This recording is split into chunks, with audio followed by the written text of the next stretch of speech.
what's up? I'm Ace, and dude, I know Oshi ended a while back, but I still want to do a video on it and kind of just give my 2 cents, I guess. I will be spoiling the anime, so if you haven't seen it, I'd recommend you go watch it. It's honestly a solid ass anime. Alright, so when I first watched it, right, I didn't really know what I was getting into. Only thing I really knew was that it was made by the author of Love is War, and that it was an idol anime. And that's basically why I even watched it to begin with. Aka Akasaka is goated, so if nothing else, his work just kind of intrigued me, especially since I'm not really an idol anime dude. The only real experience I have with the genre is clips from Love Live and their mobile rhythm game that I used to play hella. So I went into it with zero expectations, and dude, honestly, holy shit, it did not disappoint at all. I really liked what the author went for with this anime, like an idol slice of life mixed with suspense and murder mystery. It's such a random ass pairing, but it just works so well. I might actually have to check out other idol shows too, since the idol shit presented in this one was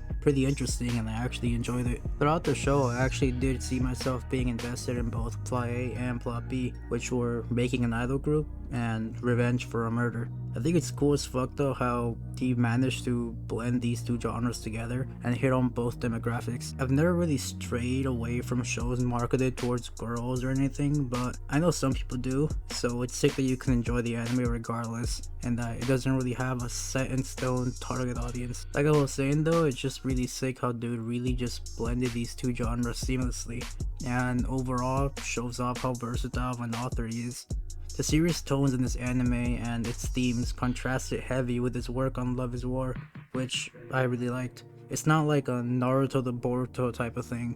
Like, it's actually different as fuck in a different body of work, and that's hella commendable. Another thing I really liked is that he shines a light on the darker sides of idol culture and just how critical and fucked up Japan's entertainment industry is. Obviously I can't attest to it since I'm not Japanese, but just of what's shown, shit's beyond wild to me. Like, I as an idol actually had to be a perfect human being with no love life or controversies. Same with Akane. The media in this anime go crazy over a small scratch it gave someone and almost drive her to suicide. Then they're shown to switch up, show love, and act like they weren't just cyberbullying or like a week ago. Shit's beyond fucked, but I found it interesting to see that kind of social criticism. I had some idea since I follow League Esports and it's kind of the same for Faker, but honestly, I didn't think it was that deep. It's sick though that one of the main focuses of this initial season was this social criticism, and I kinda hope that dude uses the manga or anime to shine a light on other issues he feels compelled to hit on. And honestly, it's just great that he can make a solid ass anime, but also have a message tied to it. It's a bit off topic, but it kinda reminds me of the Idol song that was popular a while back, that did a similar thing but criticized their work culture. Moving past that though, I want to hit on more anime focused shit like characters, pacing, and plot. In Oshi no Ko, we follow Aqua and Ruby Hoshino. They were both fans of an idol named Ai Hoshino who got reincarnated as their kids upon dying. As they were growing up, the toxic idol environment got Ai killed in front of her kids, and that sets in motion the main plot points of the show, which are Ruby following in Ai's footsteps and becoming the GOAT idol,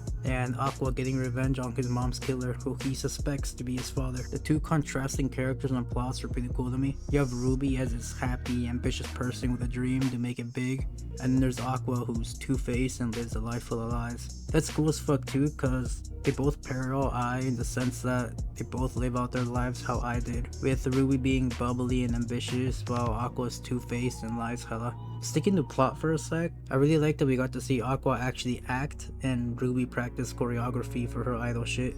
It's such a small thing to focus on, but I enjoyed this behind the scenes look at their professions. To me, it shows that the author was really tapped into what he was doing and it isn't like half-assing shit. And I really do hope we get to see more of this in later seasons. Hitting the cast now, I think pretty much every main character was good. The members of B, Komachi, Kana, and Memo were dope, although I do want to see more from Memo. This season's B, Komachi storyline was heavily focused on Kana, which makes sense. She's the group's lead and Aqua's main love interest. Akane was also cool. I liked her storyline hella, and her essentially being a rival for Kana is pretty cool too. Sets up some rom-com type shit, which this author excels at obviously. Character design wise, I think they're all pretty solid, all fairly unique, but what I really did like was the fits they had. Kana especially, as well as some of the other characters, had some fire ass outfits throughout the show. Oh, and the star shit we see on the character's eyes, and it's emphasized, it looks sick as hell. It's also something I've never really seen in the character,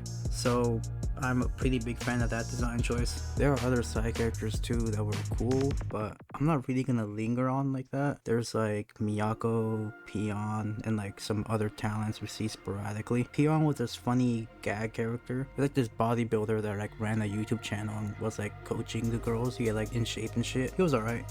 And Miyako, shit, I mean, Miyako exists and she's golden as fuck for that. For the main group of characters though, their chemistry was solid as fuck. I like the dialogue between characters and it felt like the relationship grew hella naturally over time. I know it's an anime with a heavy focus on its slice of life elements and that these portions should be good, but I still want to praise it regardless. Seeing Kana and Aqua berate each other or watching them skip class and play catch was pretty wholesome. Or just seeing the members of B Komachi finally performing together after practicing hella was cool to see as well. The author for this excelled hella at these friend group dynamics and interactions in Love is War, and it carried over tenfold for this. Through this one season we see hella cute and funny interactions, but also Aqua and Kana beef and make up, as well as like this group effort to try and help Akane get through a rough time.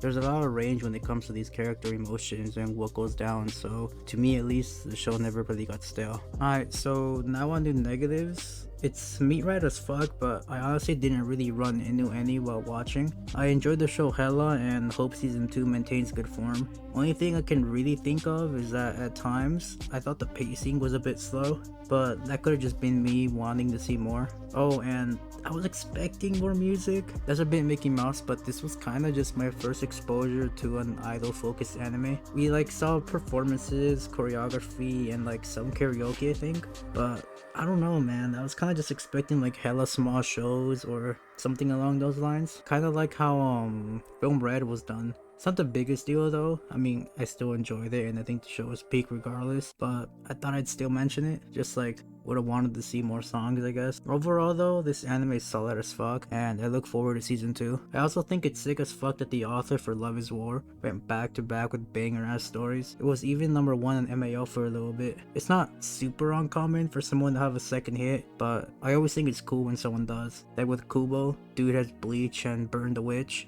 or Hiro Mashima with Fairy Tail and Eden Zero. I saw that homie here is working on a 3rd project and it'd be crazy if he 3-peated. Hope he does too, dude's just crazy talented.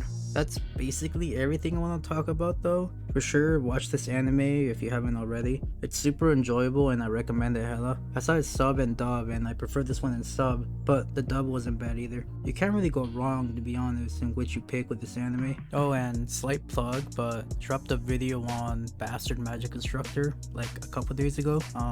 For sure check that out, and the other videos on my channel. I tend to drop a wide variety of content, I guess, or different type of animes, so you should be able to find something you're into. And yeah, make sure you subscribe to the channel, like the video, comment if you'd like, and just pass the channel around in general. I'm trying to grow, so that'll be appreciated. And yeah, that's about it. Later.